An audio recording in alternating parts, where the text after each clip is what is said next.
My sister's the coolest person in my whole town. And let me explain a little bit about my sister. I gotta go back. My mom used to work training monkeys as aids for quadriplegics.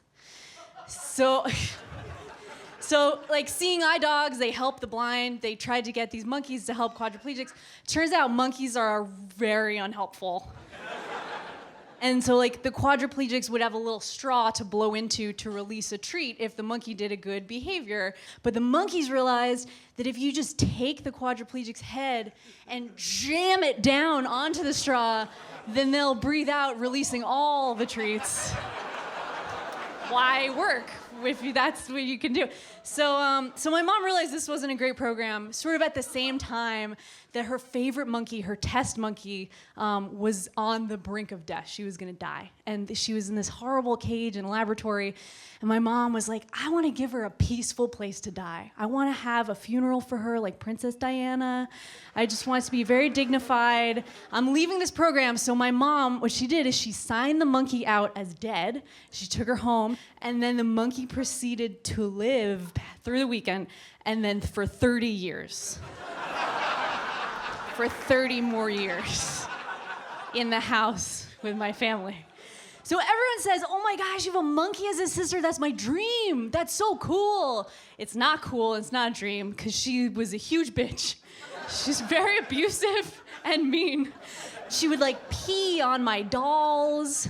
Or the worst is I would be on the toilet. You just want some solitude. You want to be by yourself, have some relaxing time, and she would come and attack me. So things got even worse when I went through puberty. And when she sensed that I was like becoming a woman, she would attack me, and she would like lurk behind a darkened doorway she was like a gremlin. It was like living with a horrible goblin.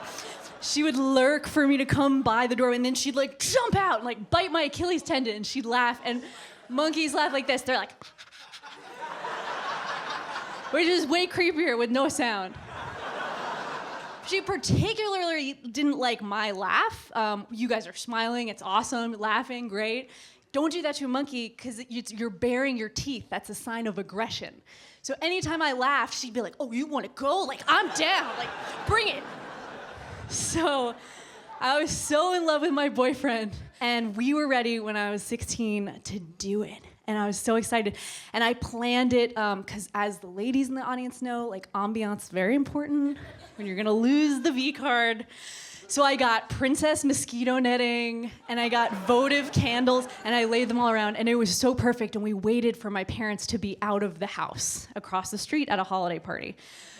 Oh my gosh. And so we were making out and fooling around, and it was like getting like hot, and he took off his shirt, and like, it was so steamy. And I was giggling because I was a little bit nervous. And all of a sudden, like, we're getting naked, and then we hear, bam! Bam! And the door busts down like the Gestapo has come to town.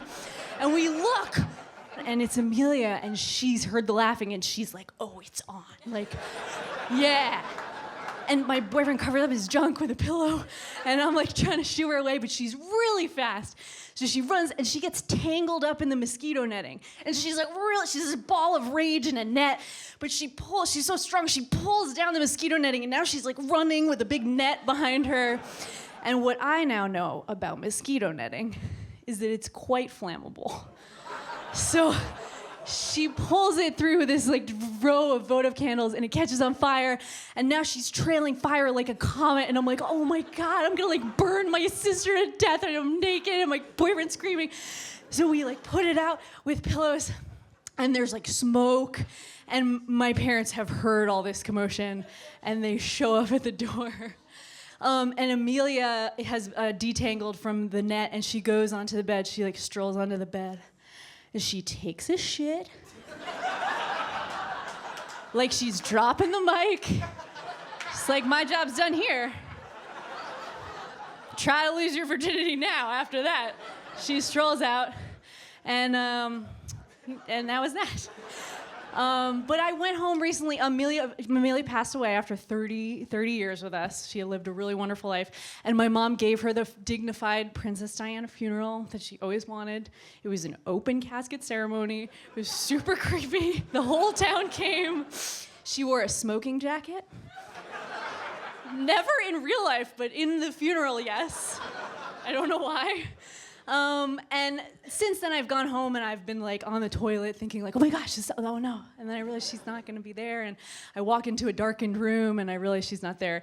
I thought I'd be relieved, but it's kind of sad. And I think about the people who said, oh, it's so cool you had a monkey as a sister. And I think maybe they were right and I was wrong.